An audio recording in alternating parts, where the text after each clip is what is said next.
Education Minister Rakame Sangma on Tuesday informed that the State Higher Education Council will convene a meeting with Nehu Vice-Chancellor and other head of the institutions over the matter to find a solution to the ongoing impasse over implementation of National Education Policy NEP 2020 in the state.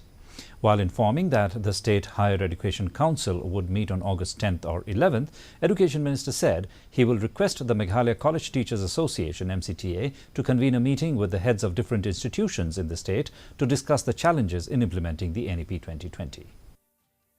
We have a state higher education council is there, so we have not said before.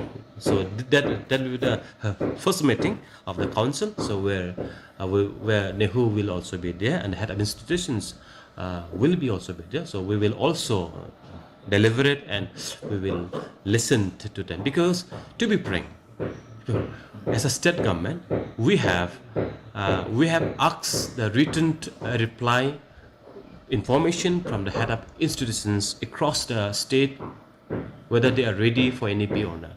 Then most of the head of institutions principal, they said we are not